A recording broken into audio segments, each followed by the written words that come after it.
Good afternoon to everybody. It's my privilege to be here talking to you on the journey of a private laboratory in becoming not the biggest but the most trusted laboratory in South India. I thank eHealth for giving me this opportunity.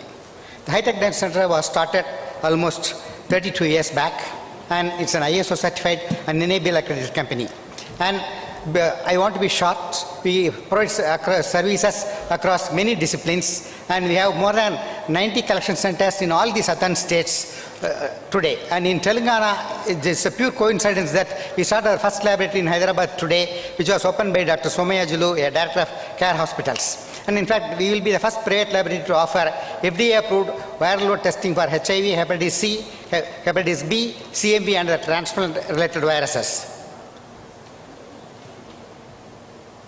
Of course, how we achieved this trustworthiness is buying the best equipments for all the assays. For hematology and coagulation, we use Sysmex and Stago. And for clinical chemistry, we use Roche C6000 and C8000. And for infectious serology, we use Abbotts. And diabetes and HbA1c and hemoglobin screening, we use Bioras. And for TB diagnostics, we use Cepheid and Biomeria. And for molecular biology, we use CAP-CTM. And for microbiology, we use Vitec and bacterial system. And for histopathology, we use various systems, including recently digital pathology. In fact, we also do newborn screening using LCMS, and we have a genomic division. And we have extremely high, strict quality team headed by a 32-year-old biochemist. And each department, in fact, almost all of our assays are less than CVF, less than 3%. In fact, I want to mention 3 points here.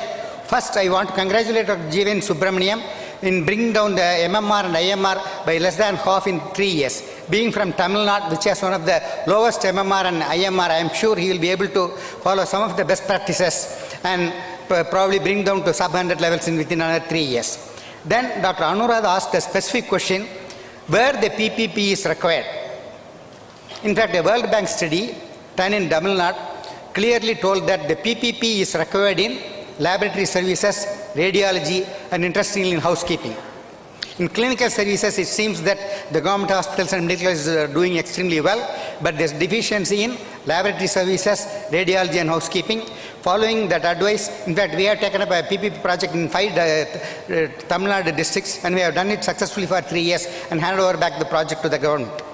And then Mr. Sridhar Prahalad told that there's a long delay between implementing the technologies that are available in the West in the government sector. But I'm glad to say that this Ventana digital pathology system from Roche Diagnostics, we were able to implement it in less than 3 months of the time when they developed in Germany. Just 3 months after they validated in Germany, we were able to implement it in our laboratory. And what's going to be the future of diagnostics? Point of care testing and self-testing is going to become more prevalent. And of course, everybody is now talking about artificial intelligence. AI in healthcare is already happening, like data mining and virtual learning, virtual health assistants like Alexa, they are all going to help us much. And in fact, AI is already in practice.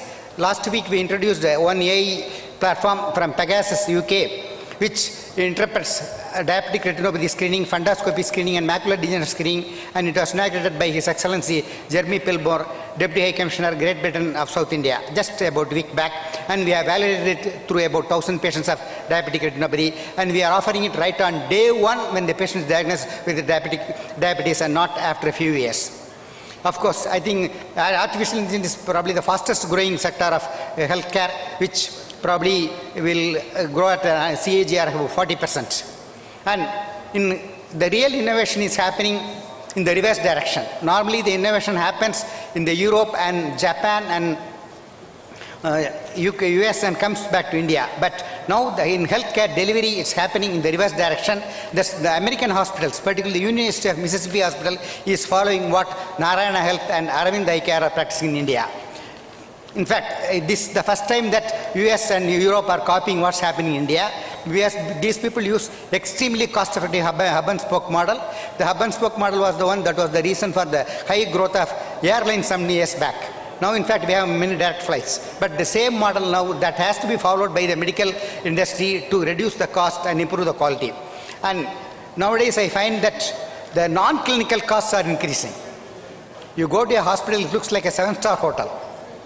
So I think this should change. There should be more expense on the clinical side, and the non-clinical costs should be reduced.